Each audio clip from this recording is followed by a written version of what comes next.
महापवित्र सरयू नदी के तट पर स्थित है एक नगर जो त्रेता युग में सूर्यवंशी राजाओं की राजधानी थी। इक्ष्वाकु के वंशज भगीरथ, रघु और अज को जन्म देने वाला नगर जिसे कोई युद्ध में जीत ना सका, अयोध्या।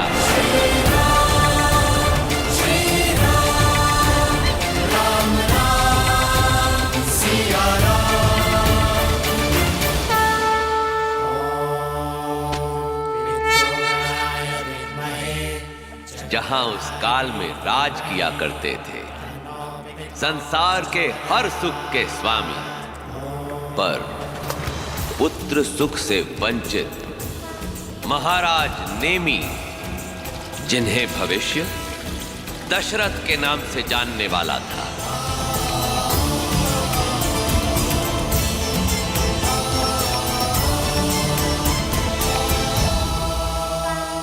श्राद्ध की रीतियां पूर्ण हुई महाराज नेमी।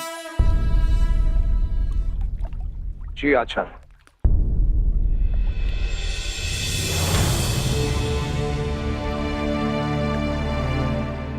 पितामह रघु, आपके आशीर्वाद से मैं यथाशक्ति अयोध्या का शासन संभाला। अयोध्या प्रसन्न है। आज सब कुछ है मेरे पास, सब कुछ, एक पुत्र के अतिरिक्त।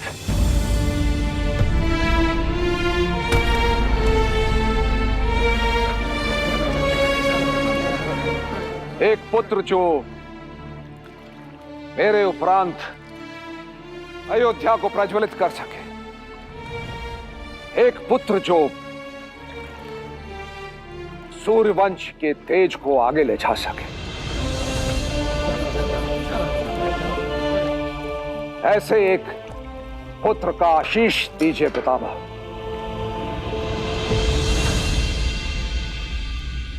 अब आप अपने पूर्वजों का ध्यान कीजिए और उन्हें पुष्पांजलि अर्पित कीजिए। रानी कौशल्या, सुमित्रा, कैकेयी, आइए।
प्रजा के सामने अपनी दुर्बलता दिखाने से प्रजा का बल घटता है।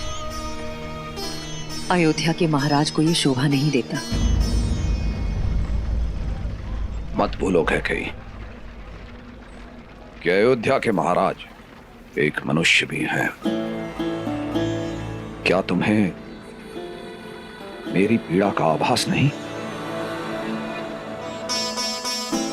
कब से एक ही स्वप्न तो संजोए बैठे हैं हम दोनों, जो आज तक पूर्ण नहीं हुआ।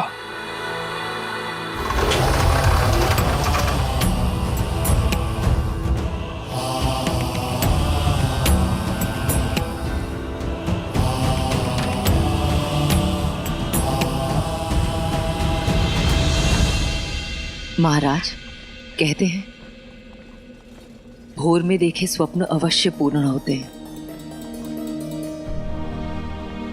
आज भोर में मैंने एक स्वप्न देखा महाराज। उस स्वप्न में नन्हे नन्हे पैर हमारे आंगन में चल रहे थे, हमारे उपवन में, हमारे कक्षों में किलकारियां गूंज रही थी महाराज, आपकी संतान की। संतान? क्या उनमें कोई पुत्र भी था कह गई? चारों महाराज, मैंने स्वप्न में आपके 4 पुत्र देखे हैं, रघुवंश के 4 वंशज। सच कह गई?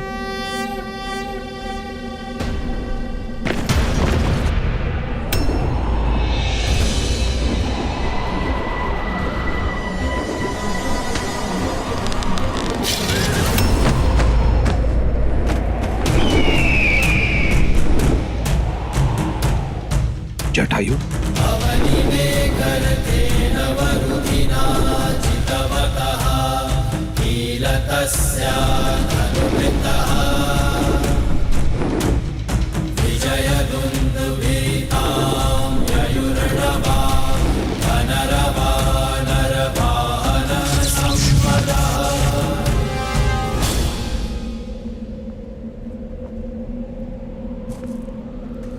मित्र जटायु,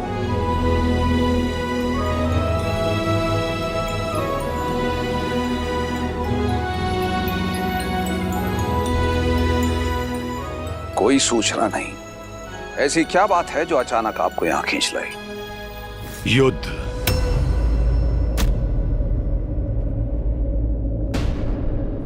इसमें मुझे मेरे मित्र नेमी की सहायता चाहिए। गरुड़वंशी महावीर जटायु को मेरी सहायता की आवश्यकता है। क्यों उपहास कर रहे हो मित्र? उपहास नहीं है ये मित्र, ये कोई साधारण युद्ध नहीं है। स्वयं देवराज इंद्र ने मुझे आपके पास सहायता लेने के लिए भेजा है, क्योंकि संभासुर ने देवलोक में हाहाकार मचा रखा है। उसके असुरों ने दंडक वन में छावनी बना ली है। भयंकर असुरों से लदा है उसका विमान। एक साथ 10 दिशाओं से प्रकट होकर आक्रमण करता है वो मायावी। देवराज इंद्र ने इसीलिए मुझे आपके पास भेजा है, क्योंकि अयोध्यापति नेमी के अतिरिक्त कोई भी उस संभासुर के उत्पात को समाप्त नहीं कर सकता। क्या आप अपने मित्र की सहायता करेंगे अयोध्यापति?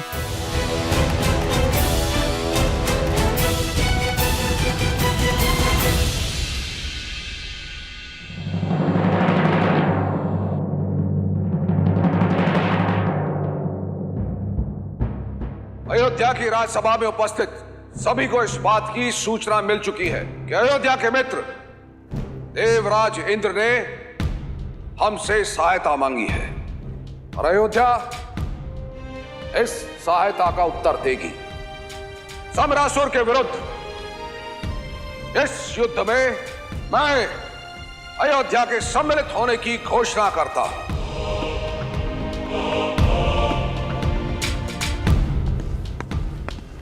क्षमा करें महाराज।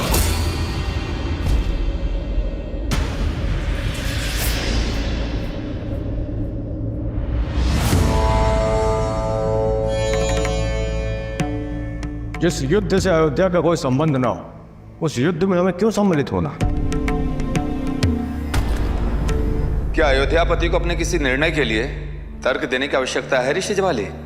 महामंत्री सुमंत, महाराज ने हमें सभा में जनता के प्रतिनिधि के रूप में नियुक्त किया है और जनता का प्रतिनिधि होने के नाते और प्रजाहित के प्रश्नों का उत्तर देने के लिए राजा बाध्य है। कुलगुरु, यदि हमारे प्रश्न नीतियों के विरुद्ध हैं, तो हम अपने प्रश्न को वापस लेने की तैयार हैं। एक वर्ड बोले जवाली, सदा ही अनुचित प्रश्न पूछते हैं। राजा अपने निर्णय में प्रजा से सहमति ले, यही नीति है। आशा है महाराज आपके सभी प्रश्नों के उत्तर देंगे ऋषि ज्वाली।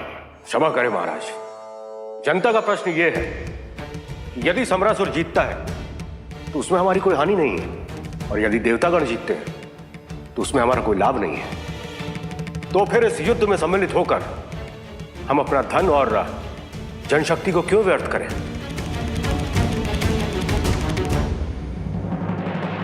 ऋषि जबाली, अयोध्या के इस युद्ध में सम्मिलित होने के 3 कारण हैं। पहला कारण मित्रता। हमारे मित्र ने हमसे सहायता मांगी है। रघुवंशी सदैव मित्रता का मान करते हैं। दूसरा कारण, दूर फैली अग्नि को यदि बुझाया ना जाए तो उसे निकट आने में अधिक समय नहीं लगता। दंडक वन अयोध्या से अधिक दूरी पर नहीं है। और तीसरा कारण, राजा का धर्म, जो है प्रजा की हर संकट से रक्षा करना, वो संकट जो सामने हो या वो संकट जो आने वाला हो। इसीलिए अयोध्या और प्रजा के हित में सम्रासुर के विरुद्ध इस युद्ध का नेतृत्व मैं स्वयं करूंगा। ऋषि जबाली, आशा करता हूं आपको आपके प्रश्नों के उत्तर मिल गए होंगे। क्षमा करें महाराज।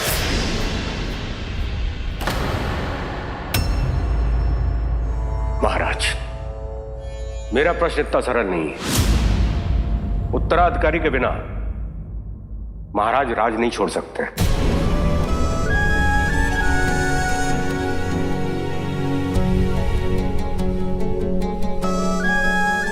ऐसा नहीं है कि हमें आपकी वीरता और कौशल पर कोई संदेह है, किंतु नियति को कोई नहीं जानता महाराज। यदि आपके साथ युद्ध में कुछ अनहोनी हो गई तो अयोध्या का क्या होगा, रघुकुल का क्या होगा महाराज? ऋषि जबाली, अयोध्या के सिंहासन पर बैठने की प्रथम योग्यता है धर्म की रक्षा, ना कि वंश की रक्षा। आपकी चिंता है मेरे कुल के भविष्य की सुरक्षा, किंतु मेरी चिंता है मेरे कुल के पूर्वजों के मान, मर्यादा और प्रतिष्ठा की रक्षा। मैं उन महाराज हरिश्चंद्र का वंशज हूं जिन्होंने सत्य की रक्षा के लिए अपने परिवार का त्याग किया। उन भागीरथ का वंशज हूं जिन्होंने धर्म की रक्षा के लिए मां गंगा को पृथ्वी पर उतारा।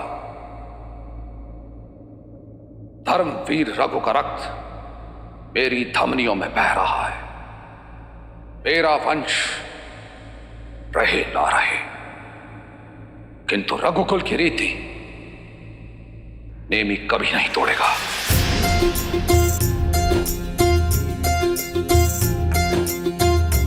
रघुकुल रीति सदा चली आई, प्राण जाए पर वचन न जाए। महाराज नेमी की, महाराज नेमी की, महाराज नेमी की। प्राण जाए पर वचन न जाए। कि भोजन के साथ सरयुग का जल रख लिया है ना, उन्हें वही भाता है। युद्ध के लिए अतिरिक्त कवच तो रख लिए है ना। देवासुर, संग्राम है तो ध्यान रहे, महाराज के सारे दिव्यास्त्र सुरक्षा में सज्ज रहे। जय हो महाराज। इसे शीघ्र करो।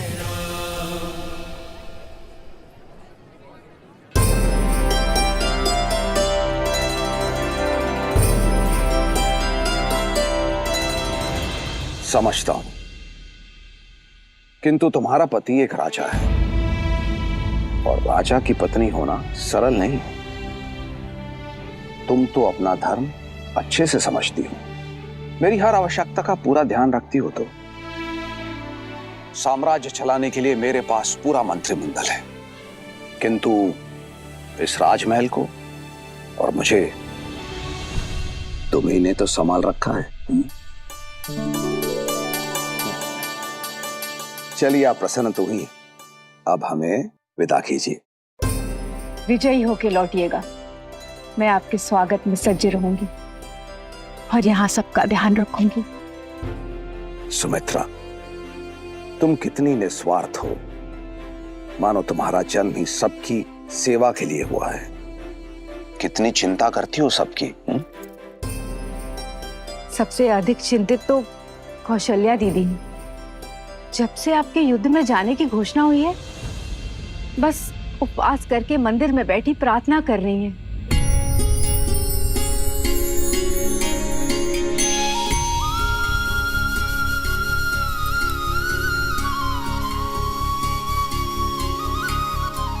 रानी सुमित्रा ने बताया कि आप चिंतित हैं। चिंतित थी, इसलिए यहाँ आई थी। अब प्रार्थना के बाद मन शांत है। धर्म युद्ध में नारायण आपका साथ दें।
कैकेयी, मैं युद्ध के लिए प्रस्थान कर रहा हूं। विजयी होकर लौटिएगा अयोध्यापति।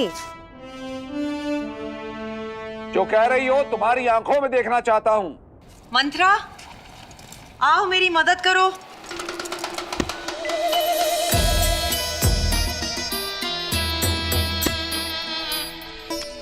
कस के बांधना।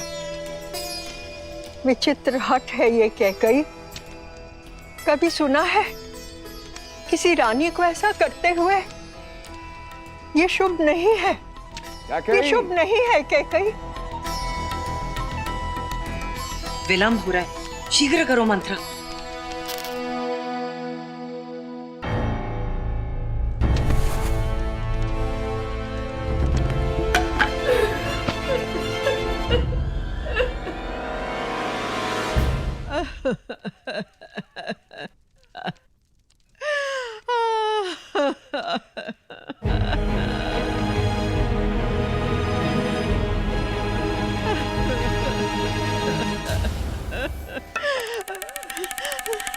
क्यों चिंता करती हो? हाँ, कुछ नहीं होगा मुझे। अश्वपति की बेटी हूं मैं, योद्धाओं के बीच में पली बड़ी हूं। कहाँ गई मेरी वो मंत्रा जो कहा करती थी कि पूरे भारतवर्ष में मुझ जैसी वीरांगना नहीं? क्या हुआ मेरी उस मंत्रा को? ये शुभ नहीं है कैकेयी, ये अनर्थ है। मैंने कहा ना तुमसे, कुछ नहीं होगा मुझे। मेरी प्यारी माँ। हाँ, मेरी बच्ची।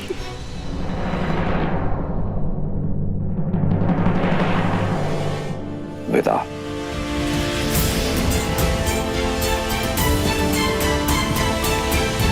लौट के आना कैकेयी, लौट के आना।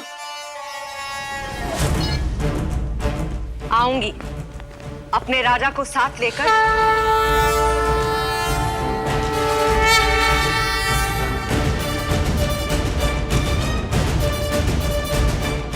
अयोध्यापति महाराज नेमी की, अयोध्यापति महाराज नेमी की, अयोध्यापति महाराज नेमी की।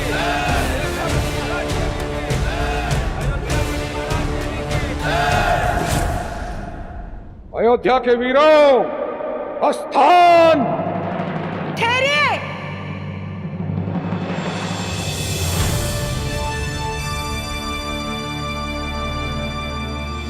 कैकेयी, तुम यहाँ?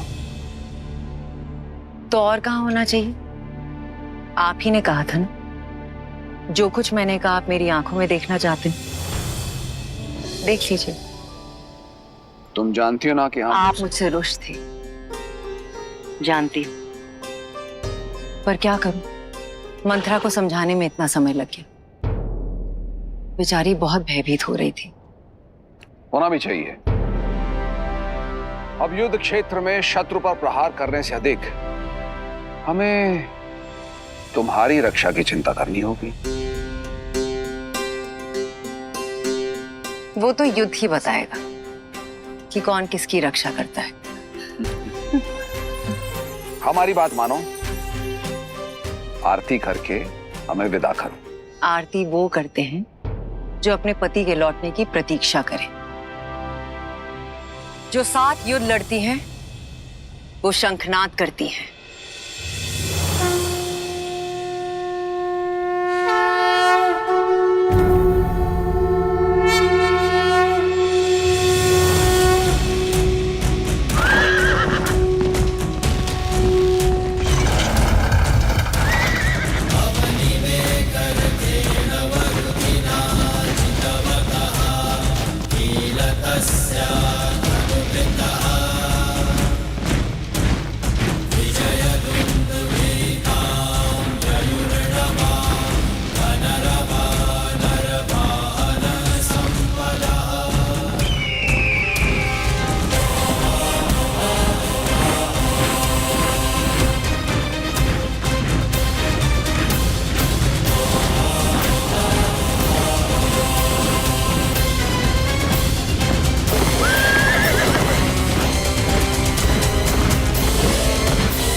गुरुदेव, महारानी। प्रणाम महारानी। प्रणाम महारानी। आचार्य वशिष्ठ।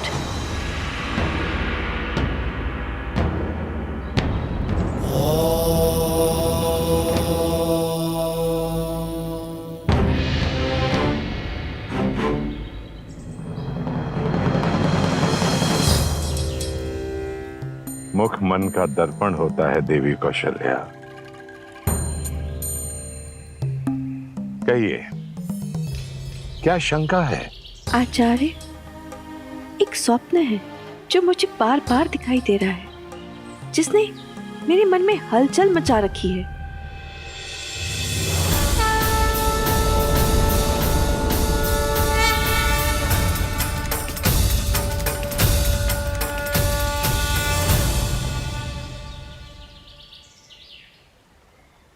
नारायण का स्वप्न।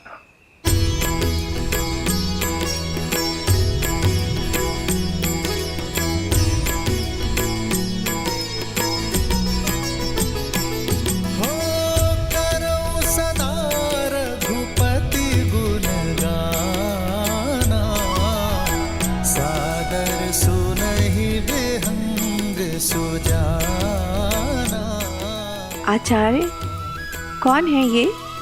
ये महान संत काकभूषणी है। जब जब अवधपुरी रघुबीरा, धरहि भगत हित मनुज शरीरा। ये क्या अनर्थ कर रहे हैं आप? अनर्थ नहीं माँ, आप तो संसार की सबसे धन्य माँ है। आपके दर्शन पाकर तो मैं भी धन्य हो गया माँ।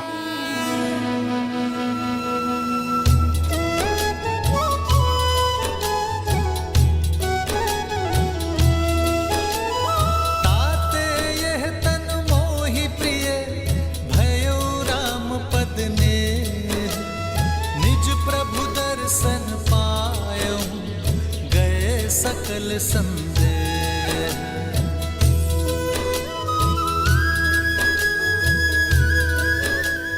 आचार्य, मैं यहाँ अपनी उलझन लेकर आई थी और आप मुस्कुरा रहे हैं। और श्री काकभूषणी जी का व्यवहार और शब्द, मैं और उलझ गई हूँ।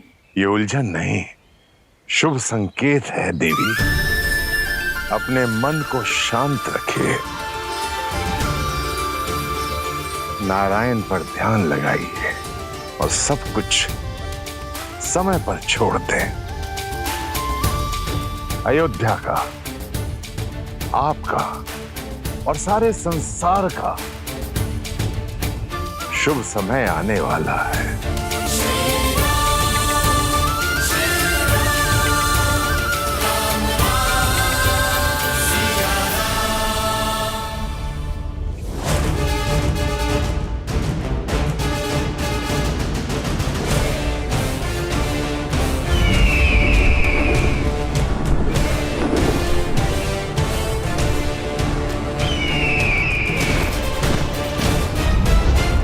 सावधान मित्र, बड़ा ही मायावी है ये संभासुर। मैं ऊपर आकाश में पहरा देता हूँ, आप नीचे भूमि पर सज रहिए।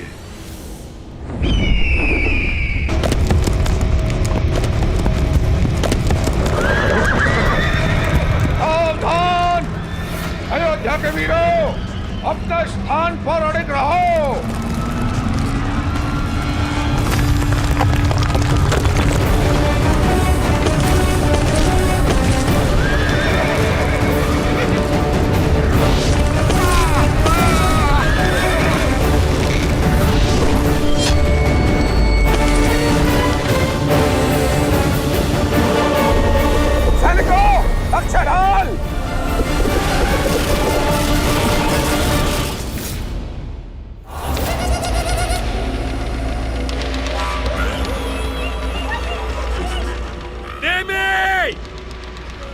अभी भी समय है, लौट जाओ।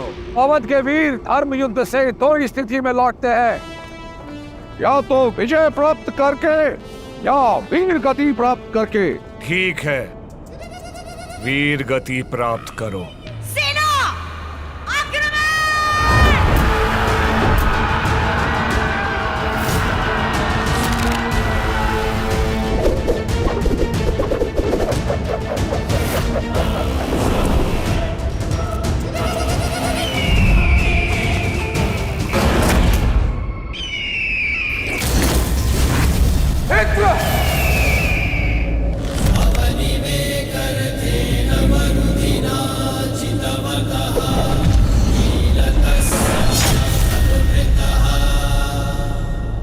क्षमा मांगो, देवों पर फिर से आक्रमण न करने का वचन दो और अपने प्राण बचा लो।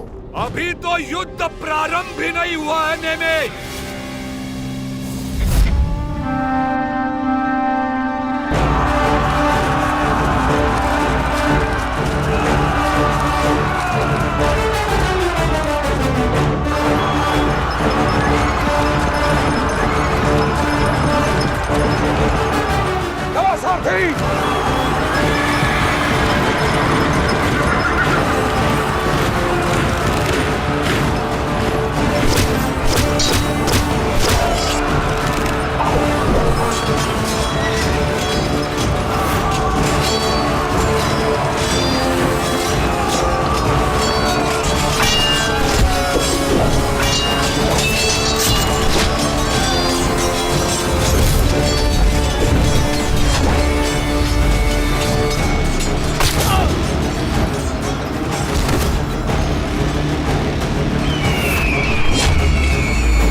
अवसर है।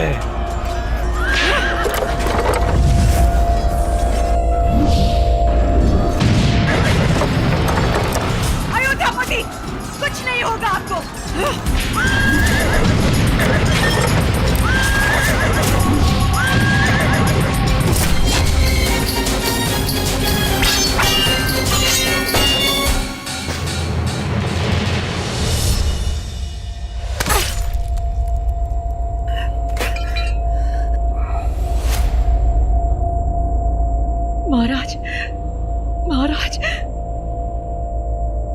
युद्ध में क्या हुआ कैकई?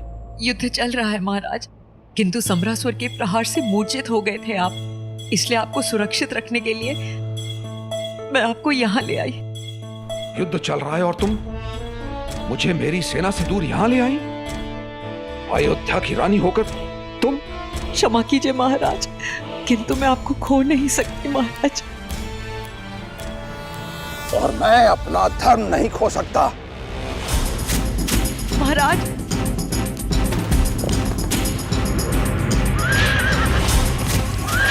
महाराज मैं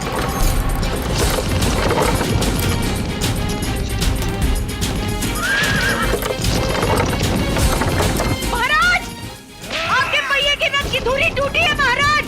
महाराज रुकिए। महाराज,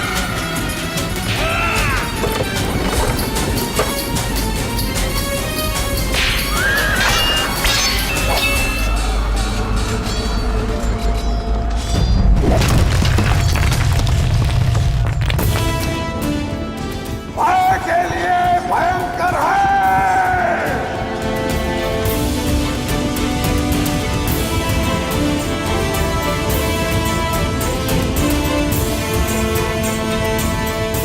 हम अवध के रुद्र हैं।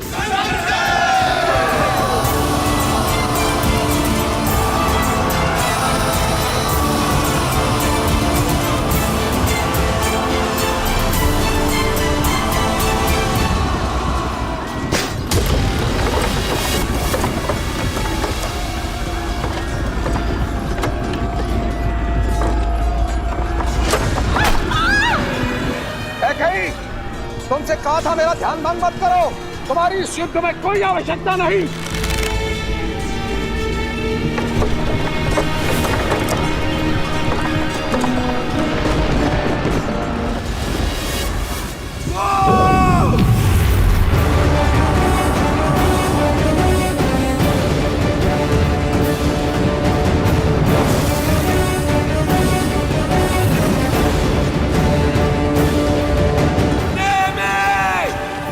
अब 10 दिशाओं से प्रहार होगा।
अयोध्यापति महाराज नेमी की, अयोध्यापति महाराज नेमी की, अयोध्यापति महाराज नेमी की, अयोध्यापति महाराज नेमी की, अयोध्यापति महाराज नेमी की, अयोध्यापति महाराज नेमी की, अयोध्यापति महाराज नेमी की, अयोध्यापति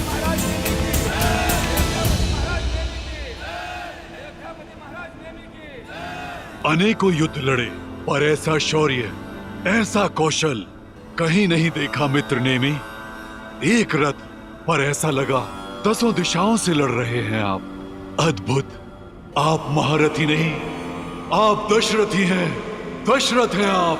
बोलो महाराज दशरथ की, बोलो महाराज दशरथ की, महाराज दशरथ की। महाराज दशरथ की जय। क्या कही? क्या कही? क्या कही?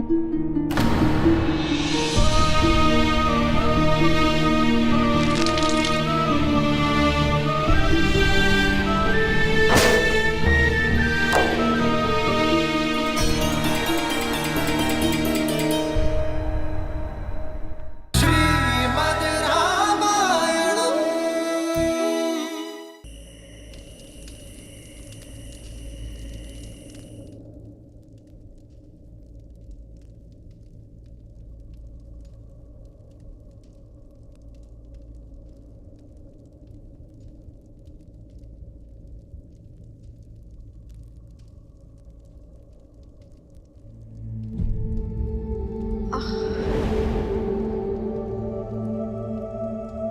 क्या कही?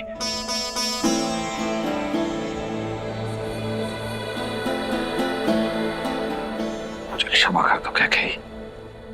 मुझसे बहुत बड़ी भूल हो गई। तुम तो मुझे बताना चाह रही थी कि रथ के पहिए की धुरी टूट चुकी है, किंतु मैंने तुम्हें अनसुना कर दिया। क्रोध में न जाने तुम्हें क्या क्या कह गया। महाराज तुम्हारे इस आचरण को मैंने रघुकुल का कलंक समझा, किंतु इतना अपमानित होने के बाद, इतनी पीड़ा में भी चलते रथ के पहिए की धुरी में तुमने अपना हाथ गई। मुझे क्षमा कर दो, क्षमा कर दो। महाराज दशरथ को इतना भावुक होना शोभा नहीं देता। क्या कही? तुमने मेरा सम्मान और वरदान दोनों अर्जित किए हैं।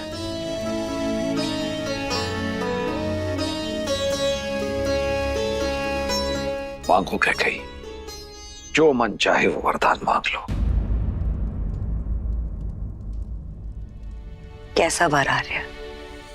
मैंने जो कुछ भी किया अपने पति के प्राणों की रक्षा के लिए किया।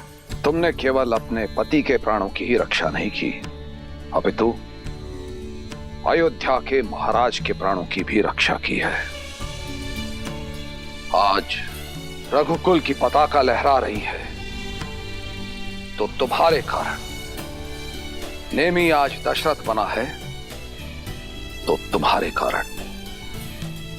इसीलिए कह गई, एक नहीं दो वर देता हूं तुम्हें, मांगो। और महाराज आप कैकई, मत बोलो कैकई। मैं अयोध्या का राजा भी हूं और एक राजा को ना करके उसका अपमान करोगी। मांगो। जो आज्ञा महाराज। किंतु सच में इस वक्त कुछ समझ में नहीं आ रहा। जब कुछ समझ में आएगा तब आपसे मांग लूंगी। महाराज अपनी प्यारी सी कोमल पत्नी पर इतनी कृपा तो कर ही सकते हैं ना। अच्छी बात है। तुम्हारे ये दो वरदान महाराज दशरथ पर ऋण रहे। जब चाहो मांग लेना। आपको सच में लगता है महाराज उसकी आवश्यकता होगी? महाराज संसार का हर सुख दिया है आपने मुझे।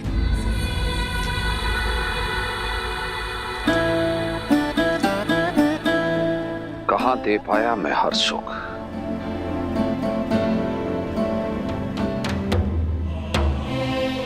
तुम्हें पुत्र का सुख नहीं दे पाया और अयोध्या को उत्तराधिकारी का सुख नहीं दे पाया।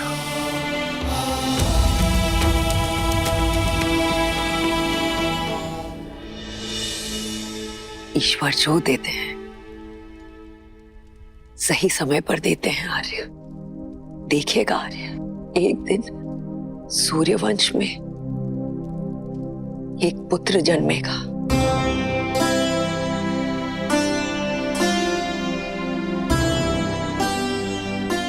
जो चंद्रमा की भांति सौम्य होगा,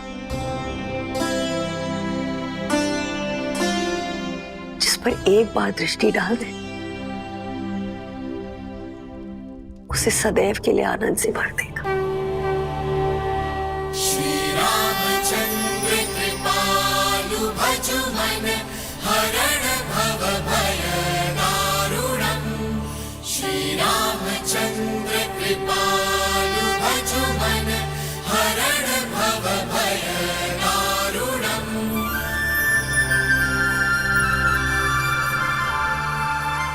कहाँ खो गई देवी? क्या सोच रही हैं? अद्भुत था ना महादेव, कैकेयी का त्याग। उन्होंने वही किया जो एक पत्नी प्रेम में अपने पति के लिए करती है, किंतु भावनाओं में बहकर बिना ये जाने कि कैकेयी वरदान क्या मांगेगी, क्या दशरथ का उन्हें वचन देना उचित था? बिना सोचे दिया गया वचन या बिना देखे चलाया गया बाण हो, दोनों ही मनुष्य के जीवन में श्राप बनकर लौटते हैं। मैं तो उस पावन क्षण की प्रतीक्षा में हूँ जब श्री राम का जन्म होगा। उसका श्राप और वरदान से क्या संबंध? संबंध तो है देवी, अत्यंत गहरा संबंध है, क्योंकि श्रीमद् रामायण भगवान विष्णु के मनुष्य अवतार की गाथा है और मनुष्य के जीवन में उसके आदर्शों के साथ उसका अहंकार, पाप के साथ उसका पुण्य और वरदान के साथ शाप सब जुड़े हैं।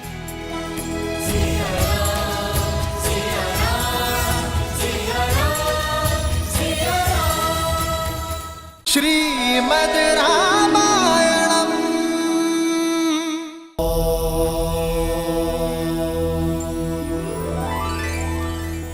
महादेव, कैकेयी को वरदान मिला, फिर आगे क्या हुआ श्री राम की कथा में? नेमी के पराक्रम की भांति ही दशरथ नाम भी 10 दिशाओं में प्रसिद्ध हुआ। पर देवी, अति प्रसिद्धि जन्म देती है अति विश्वास को, और पाप और पुण्य की सीमा रेखा भी इसी विश्वास से बनती है।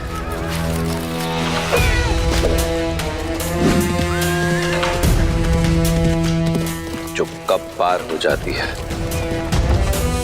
पता ही नहीं चलता।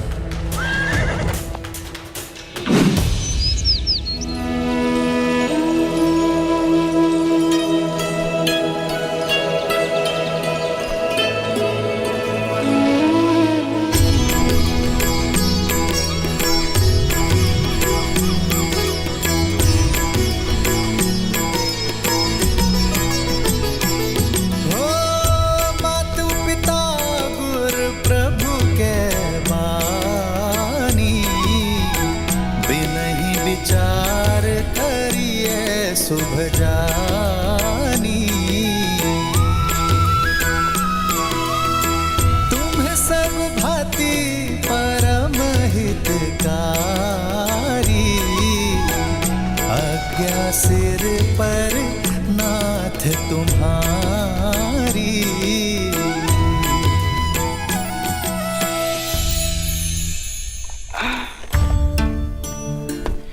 पुत्र श्रवण, हम काशी पहुंच गए? अभी नहीं बाबा, अभी तो बहुत लंबा मार्ग शेष है।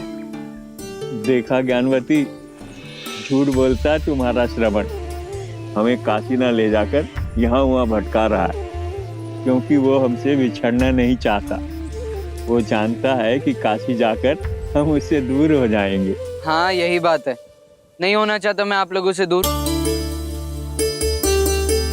इसमें बुराई ही क्या है? पर आप लोग भी क्यों चाहते हो कि मैं आपको छोड़ दूं? मैं आपको कोई कष्ट दे रहा हूँ? नहीं मेरे लाल, कष्ट क्या होता है ये तूने तो कभी जानने ही कहाँ दिया। अंधे हैं, उस पर चलने फिरने में लाचार, पर हमारी आंख बनकर दुनिया दिखा रहा है, पाँव बनकर घुमा रहा है हमारा पुत्र। हम तो बूढ़े हो गए, पर तेरे आगे तो सारा जीवन पड़ा है। हमें संभालता रहेगा तो संसार कैसे देखेगा? अपने संसार को काशी छोड़ दूं, नया संसार बसाने को। मुझे नहीं देखना ऐसा संसार। मेरा तो सारा जीवन है आप दोनों। नहीं लेकर जाऊंगा मैं आप दोनों को काशी। मरते समय तक आप दोनों की सेवा करूंगा मैं। चुप। संध्या के समय पर ऐसे शब्द कौन कहता है? ऐसी बात कहकर जीते जी मार डालेगा हमें। नहीं बाबा, मैं आपको दुखी नहीं करना चाहता था। वो तो आपने ऐसी बात की तो अनायास मुख से निकल गया। बस आ, नहीं जाएंगे तुझे छोड़ के। जा, कहीं से पानी ले आ, प्यास लगी है।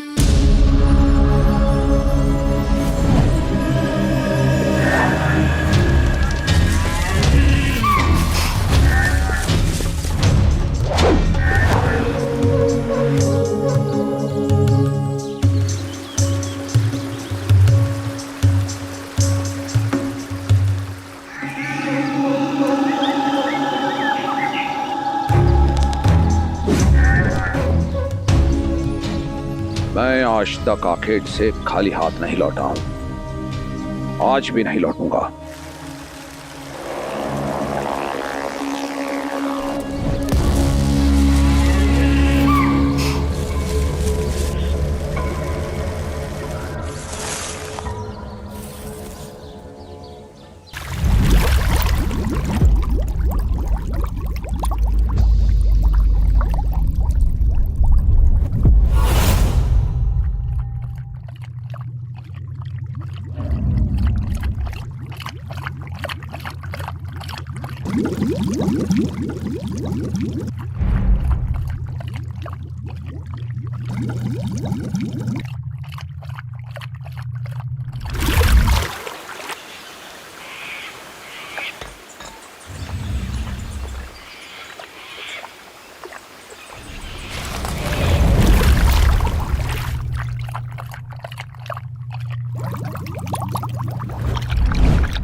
ऐसा प्रतीत हो रहा है कि जैसे कोई हाथी जल पी रहा है। सामने गया तो भाग खड़ा होगा।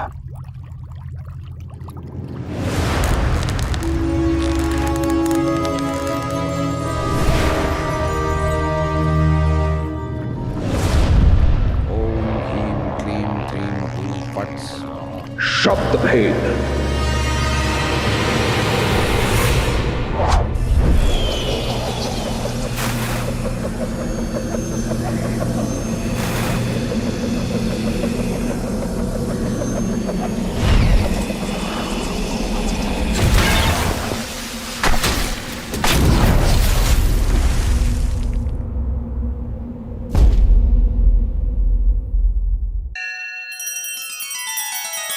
श्री रामचंद्र कृपालु भजुमन हरण भव भय दारुणम नव कंज लोचन कंज मुख कर कंज पद कंजारुणम। सिया राम, सिया राम, सिया राम, सिया राम। आदर्श और मर्यादा की है ये कथा महापावनम। काट मद श्री से मिला दे श्रीमद् रामायणम, श्रीमद् रामायणम। सिया राम, सिया राम, सिया राम, सिया राम। इतना समय क्यों लग रहा है श्रवण को?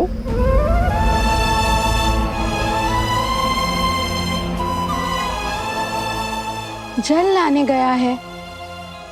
कोई नदी सरोवर ढूंढने में समय तो लगता है।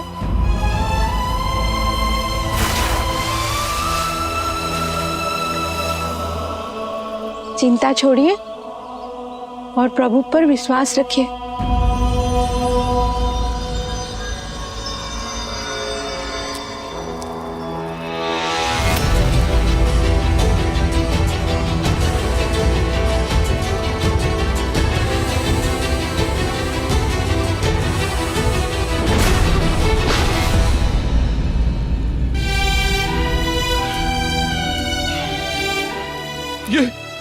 कैसा अनर्थ हो गया मुझसे। मुझे क्षमा कर दो पुत्र, मुझे क्षमा कर दो। नेत्र खोलो पुत्र, अपने नेत्र खोलो पुत्र। माँ, बाबा। नहीं पुत्र, कुछ नहीं हुआ, मैं कुछ नहीं होने दूंगा तुम्हें।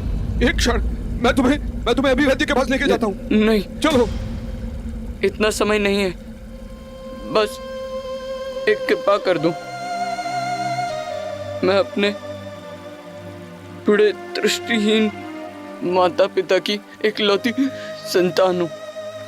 ये क्या कर दिया मैंने? वो प्यासे हैं यहीं पास में। मैं मरते मरते नहीं उन्हें प्यासा नहीं छोड़ सकता। नहीं पुत्र, ऐसा मत कहो, ऐसा मत कहो।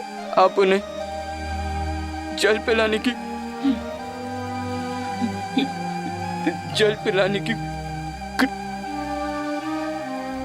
नहीं पुत्र, पुत्र, पुत्र।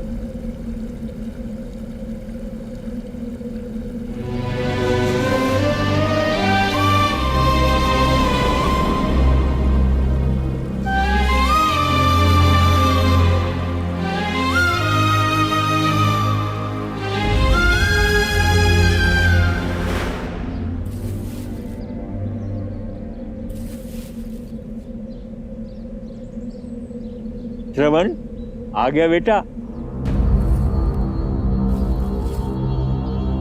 जल ले आया पुत्र?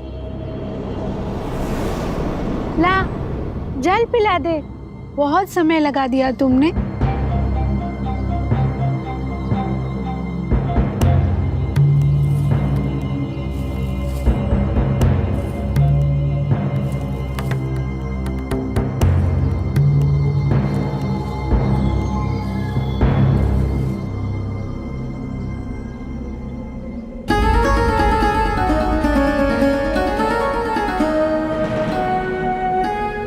श्रवण नहीं हो? कौन हो तुम?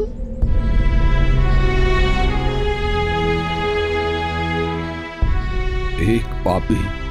श्रवण के बाबा, मेरा पुत्र कहाँ है? श्रवण! बोलो भाई, कौन हो तुम और हमारा श्रवण कहाँ है? माँ, मैं अभागा दशरथ हूँ। अयोध्या का अधम राजा। अनजाने में मैंने आपके पुत्र के प्राण हर लिए। मुझे दंड दीजिए माँ, मुझे दंड दीजिए। मेरे पापों का प्रायश्चित नर्क जाकर ही होगा माँ। श्रवण के बाबा, क्या कह रहा है ये? अयोध्या के राजा कभी असत्य नहीं कहते ज्ञानवती। हमारा श्रवण!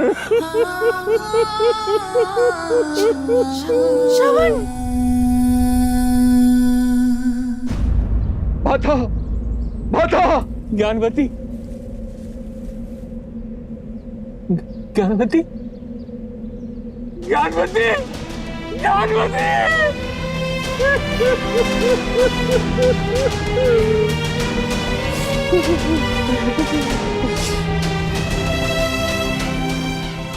राजा है तू, अयोध्या का, जिसका धर्म सबकी रक्षा करना है।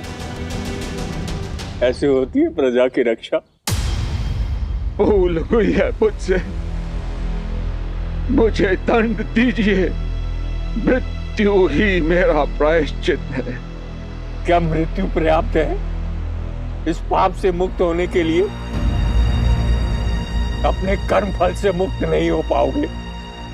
जो बोया है वो काटोगे दशरथ। तुमने दो अंधों के जीवन का सहारा छीना है। तुम भी अपने आंखों के तारे से दूर हो जाओगे। जीते जी नरक भोगोगे। श्रवण की भांति अपने धर्म रक्षक पुत्र के वियोग में तरस तरस कर मरोगे तुम। ये बूढ़े दुखी पिता का श्राप है, श्राप है।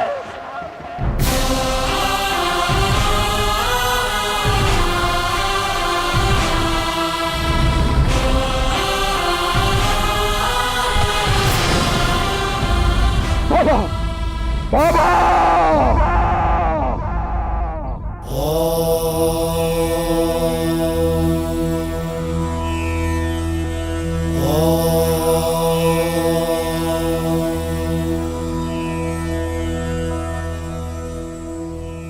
अद्भुत कथा है ना। दशरथ का अति विश्वास उसे पाप की ओर ले गया और पाप से मिला श्राप जो श्री राम के जन्म का आधार बना। हाँ देवी, परंतु श्री राम जन्म का आधार केवल दशरथ को मिला श्राप ही नहीं था, अपितु किसी और को मिला वरदान भी था। वरदान? हाँ, उस भक्त को मिला वरदान जो अपनी भक्ति से ही शक्ति पाकर ऐसा महाअधर्मी बन गया कि उसका अंत करने के लिए स्वयं भगवान विष्णु को श्री राम अवतार लेना पड़ा। वो वरदान जो विश्रवा ऋषि के पुत्र दशानन को मिला।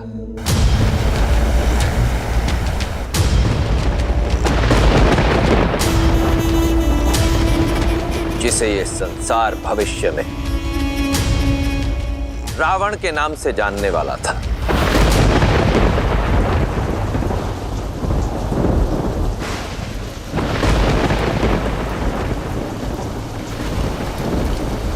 यहाँ आ जाओ दशानन, वहां भी क्यों रहे हो?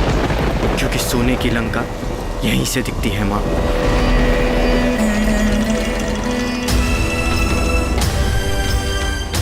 देख रहा हूं कि कैसे मेरा सौतेला भाई कुबेर वहां लंका में भर भर के जी रहा है और हम यहां मर मर के जी रहे हैं।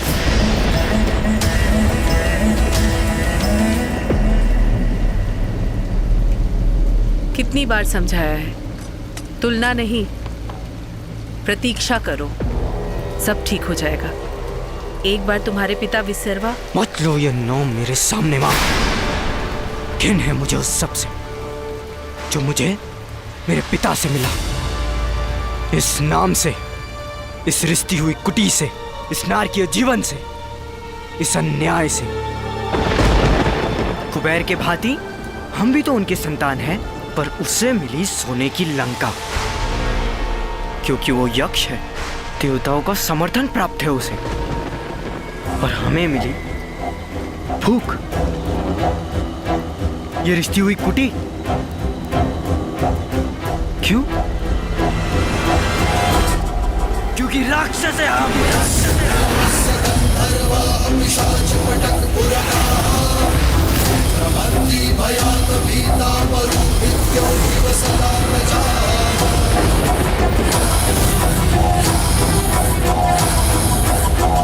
शांत हो जाओ पुत्र। प्रतीक्षा का फल मीठा होता है। प्रतीक्षा प्रतीक्षा लाती है तो केवल निराशा। कुछ मिलता है तो प्रयास से,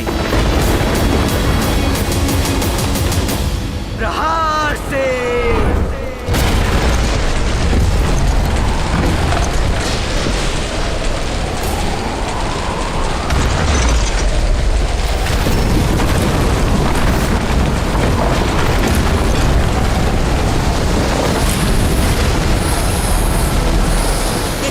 दशानन, भाग्य ने एक टूटी छत दी थी हमें, वो भी छीन ली।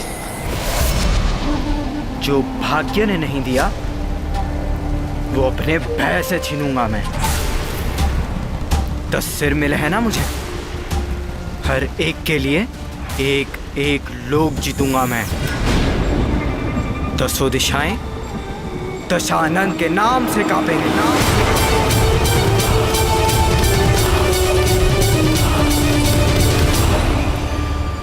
पुत्र। हाँ, बस कुछ दिन सौतेले भाई कुबेर के दान पर जी लो। मैं वरदान लेकर ही लौटूंगा।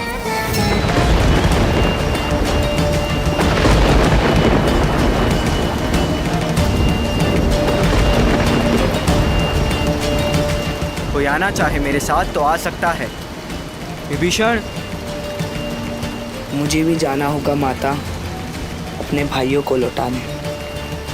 वचन देता हूँ मैं आपको कि अपने भाइयों को धर्म के मार्ग पे लाने का प्रयत्न करता रहूंगा। कुंभकर्ण,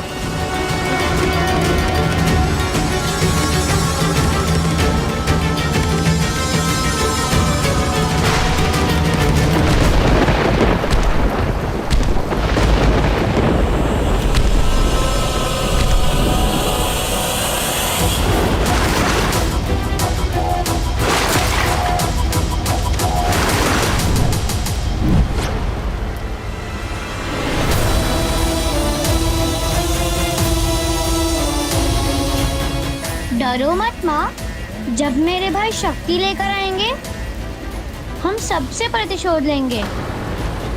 देवों से, तपस्वियों से, यक्षों से। विश्रवा ऋषि का पुत्र दशानन अपने भाइयों के साथ घनघोर तपस्या में लीन हो गया।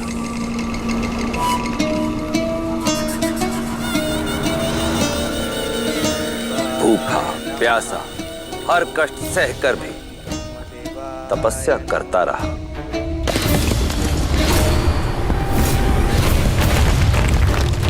ओम ब्रह्मदेवाय नमः। भैया भैया, ओम ब्रह्मदेवाय नमः। दशानन का ये तप दिन से महीनों और महीनों से वर्षों में बदल गया। कुंभकर्ण और विभीषण ने भी उसका साथ नहीं छोड़ा, परंतु ब्रह्मदेव वो प्रसन्न नहीं हुए। धूप, ताप, शीत, वर्षा, प्रकृति की हर बाधा से अविचलित दशानन अपना तप निरंतर करता रहा। सहस्त्रों वर्ष बीत जाने पर दशानन का धीरज भी चूक गया था। अपनी हठ को पाने के लिए अब उसने तप के स्थान पर तलवार का हाथ थामा।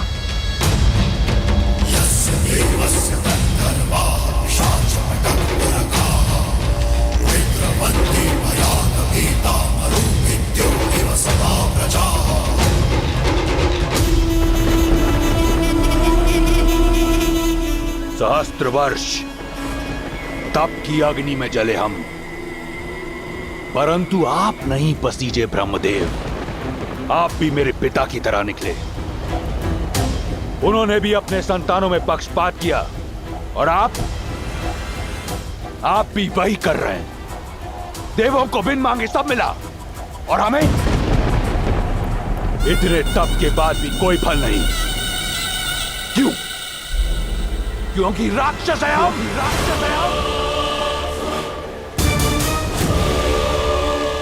परंतु यह मुझे स्वीकार नहीं।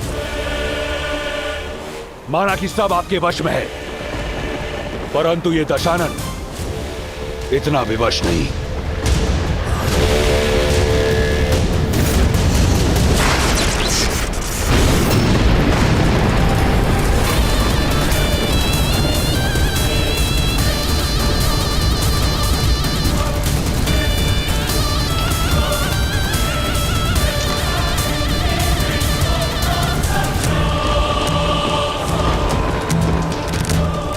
यदि मेरे कर्म स्वरूप आप मुझे वरदान नहीं दे सकते, तो मैं आपको वो लौटाता हूं जो मुझे आपसे मिला,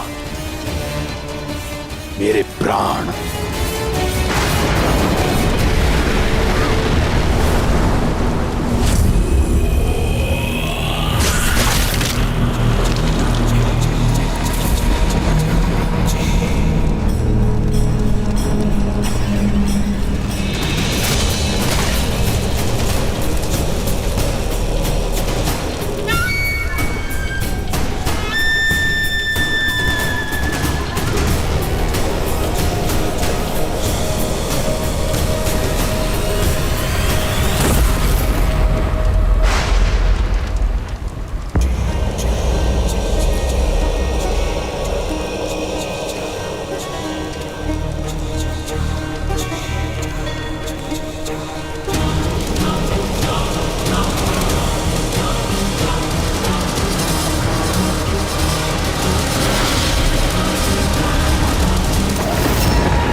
खेल रहे हैं मुझसे?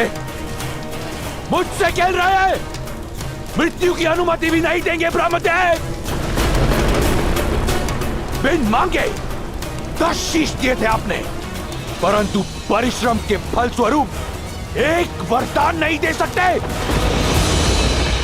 तो देखिए देखिए कैसे 10 के 10 काटकर आपको अर्पित करता हूं।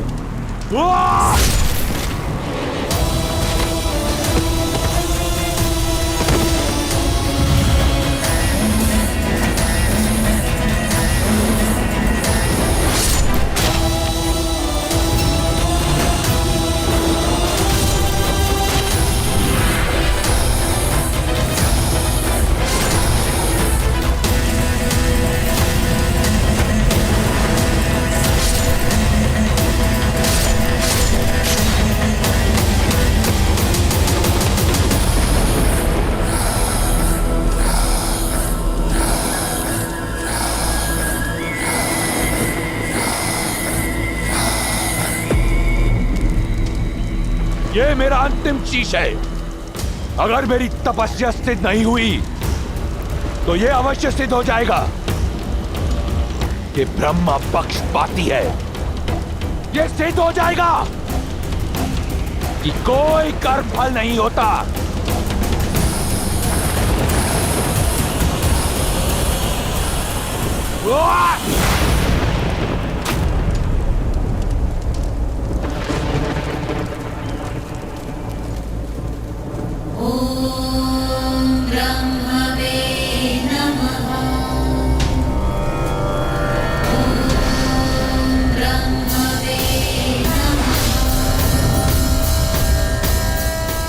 कर्म फल होता है दशानन, और इसीलिए मैं आया हूं। तुमने अपने 9 शीश त्याग दिए, 10वां शीश भी देने को सज हो। तुमने अपने त्याग की पराकाष्ठा से एक वरदान अर्जित कर लिया है। मांगो, क्या चाहिए तुम्हें? कुछ ऐसा कि दोबारा 10 शीश अर्पित ना करने पड़े। अमर कर दो मुझे। अमरता देने का अधिकार मेरे पास नहीं है दशानन। कुछ ऐसा मांगो जो मैं दे सकूं।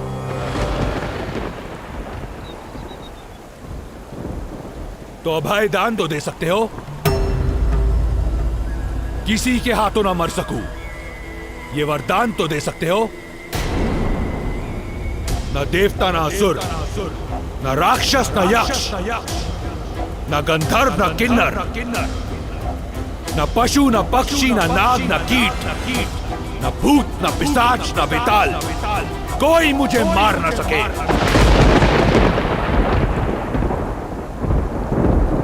तथास्तु।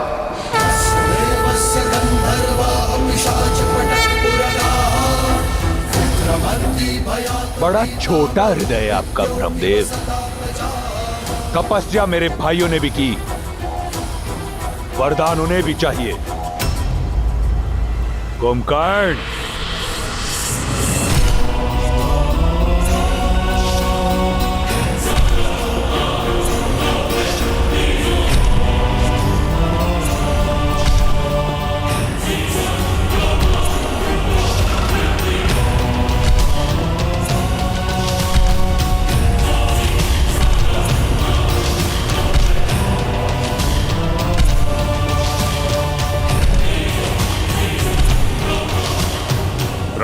ब्रह्मदेव, मांगो अपनी तपस्या का वरदान। इंद्रासन मांगो कुंभकर्ण।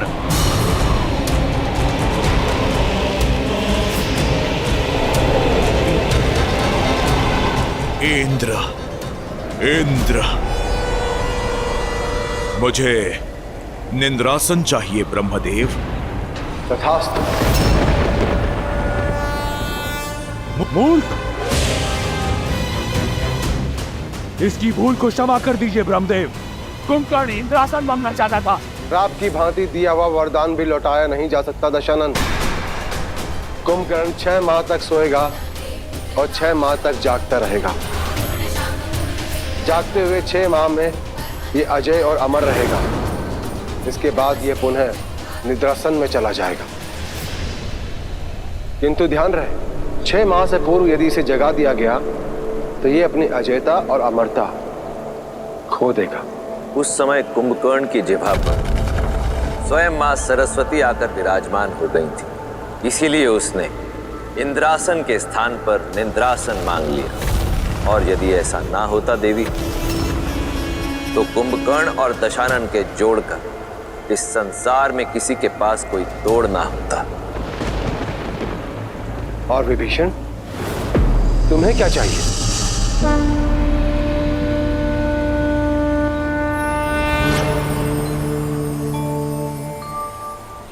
सद्मार्ग का ज्ञान ब्रह्मदेव, ताकि मैं अपने भाइयों और अपने परिवार को धर्म का मार्ग दिखा सकूं। इसीलिए मुझे श्री हरि की भक्ति का वरदान दीजिए ब्रह्मदेव। तथास्तु। ब्रह्मदेव से वरदान पाने के पश्चात दशानन ने अपने लक्ष्य की ओर प्रथम पग बढ़ाया।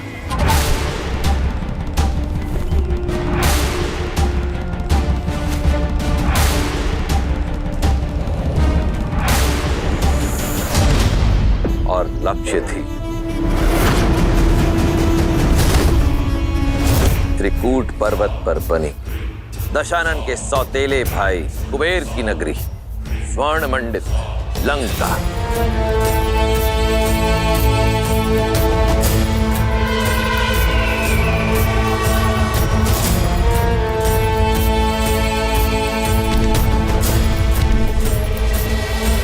बड़े भैया, बड़े भैया।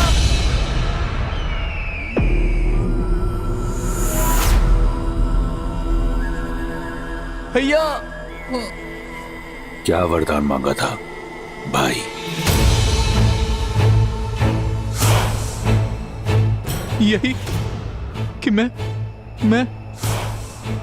अपने बड़े भाई का हाथ पकड़कर उसे धर्म का मार्ग दिखा सकूं भैया।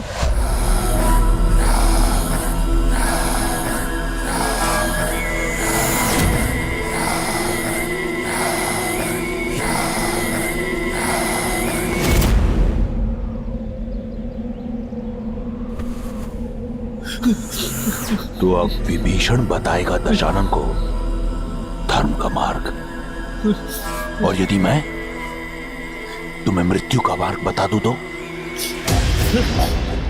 क्या लगता है विष्णु आएगा तुम्हें बचाने? छोटे भाइयों की रक्षा करना बड़े भाई का धर्म होता है भैया, छोड़ दीजिए इसे। लो, छोड़ दिया।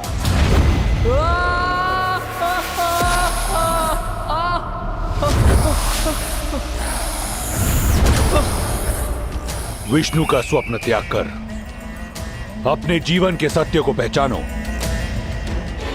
यह है तुम्हारे जीवन का सत्य, यह है तुम्हारा स्थान मेरे चरणों में।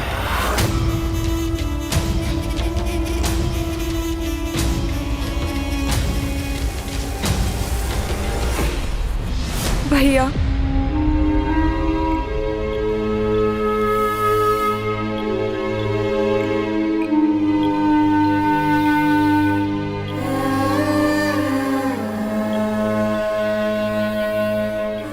शूर्पणखा,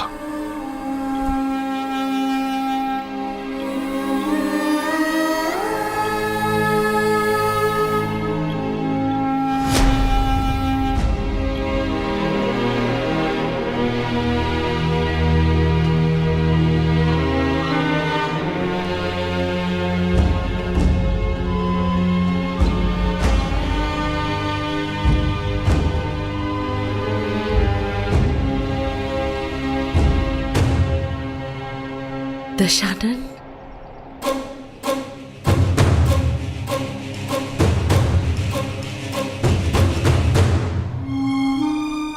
इतने वर्षों की प्रतीक्षा के बाद ये मिला मां।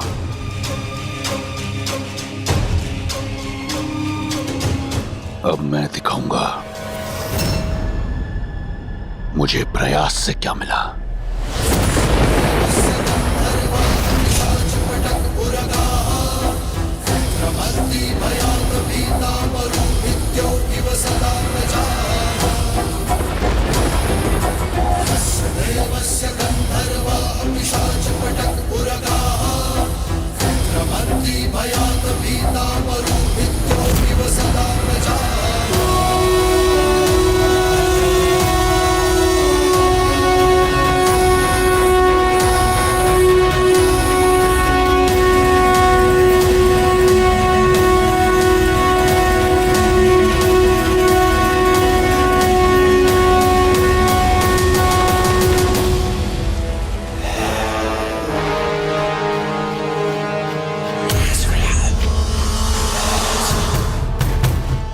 जो भाग्य ने नहीं दिया वो अपने भय से छीनूंगा मैं।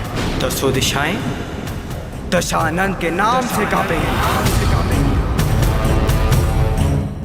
अब हम सबसे प्रतिशोध लेंगे भाई।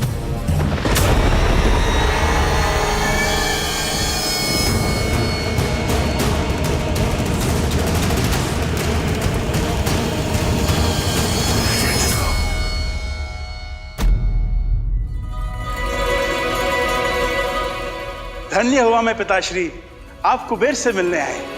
आपके आदेशों का पालन होगा।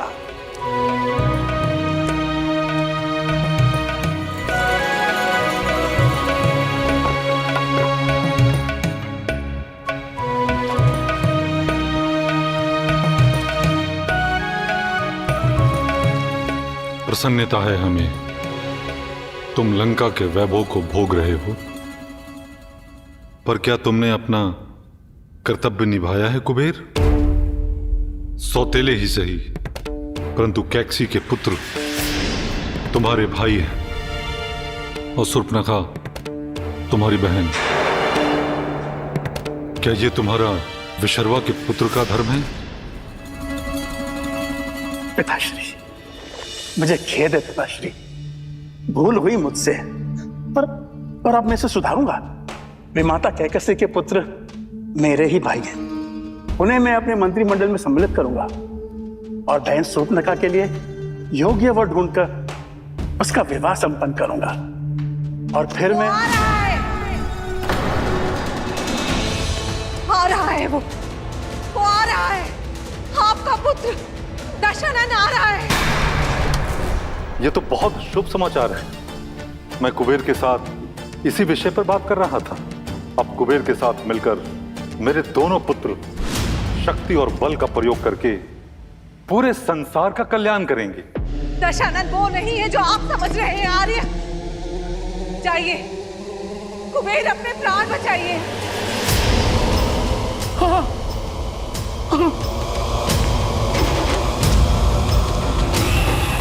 सभी को सूचित कर दो, हम लंका छोड़ के जा रहे हैं। पुष्पक विमान को मूल्यवान रत्नों से लादवा दो, शीघ्र।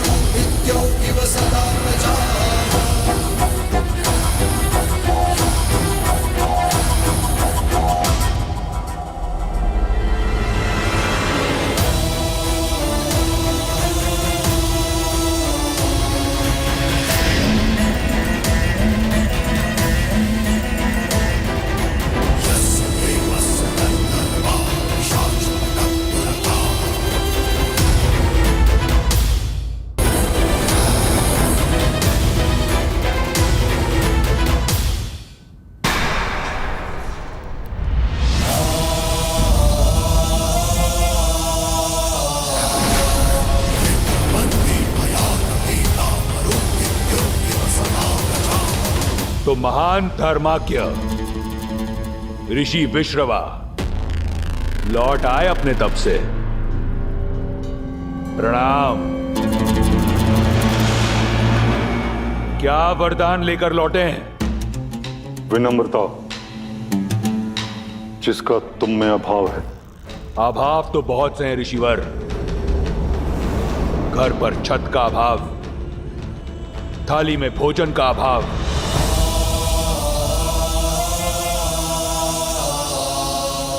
माता को आदर का अभाव,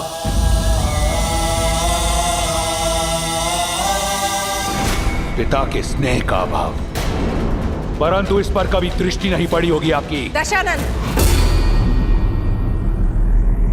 पिता है तुम्हारे, विनम्र बनो। क्षमा माता, परंतु विनम्रता सिखाने के लिए हमारे पिता कभी थे ही नहीं। आप अपने पति से यह पूछिए कि अब तक उस सिंहासन पर विराजमान क्यों हैं, जो अब उनका नहीं मेरा है।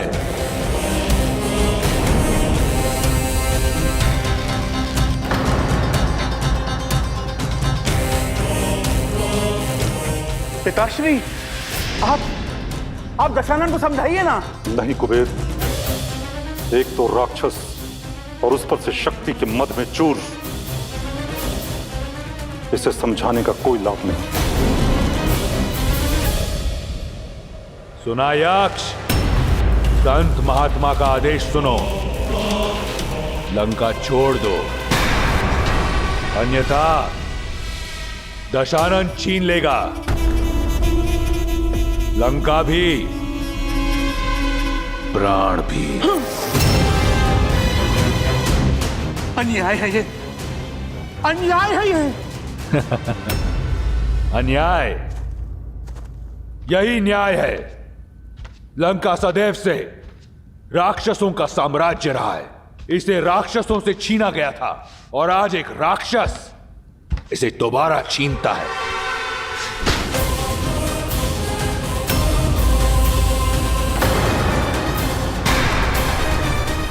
इससे अधिक विनम्रता मुझे नहीं आती। दशानन, दशानन! तुम अपने पिता का अपमान कर रहे हो। मैं आपके पति को जीवन दान दे रहा हूं माता।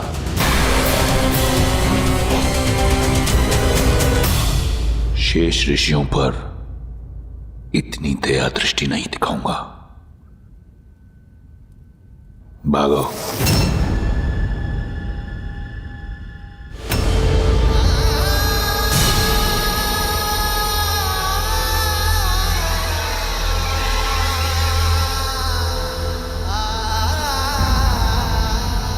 आज तुमने अपने पिता को नहीं खोया दशानन, बल्कि मैंने अपना पुत्र खो दिया है।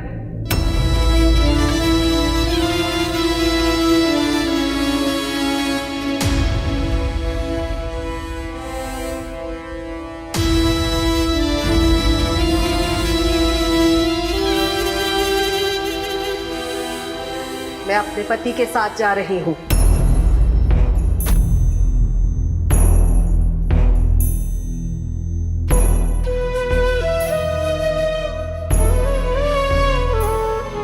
तुम में से मेरी कौन सी संतान मेरे साथ चलेगी?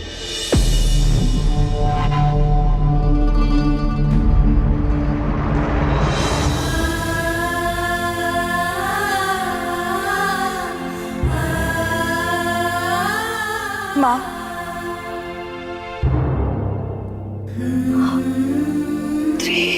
अब हम सबसे प्रतिशोध लेंगे।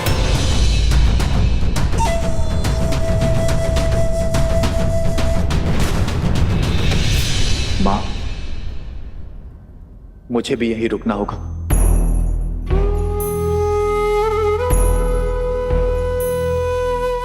अपने भाइयों को उचित मार्ग जो दिखाना है।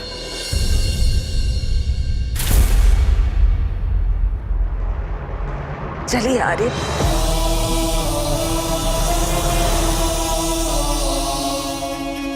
तो काम की बात प्रारंभ करें। मैं दशानन स्वयं को लंका का राजा घोषित करता हूं और मुझे कोई मंत्र, कोई पुरोहित की आवश्यकता नहीं, क्योंकि मैं स्वयं महाब्राह्मण हूं। तो दशानन, तुम्हें लंका का नया राजा घोषित किया जाता है।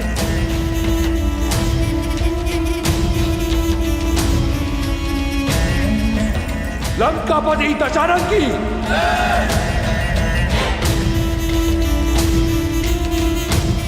लंकापति दशानन की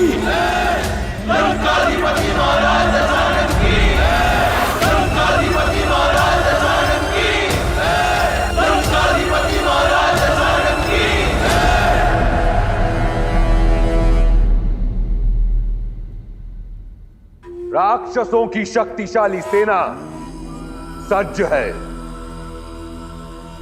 और उनका राजा भी जो हमारा था एक बार फिर हमारा होगा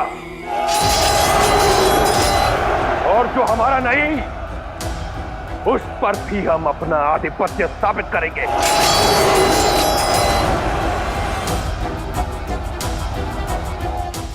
क्योंकि अब कोई मुझे हरा नहीं सकता,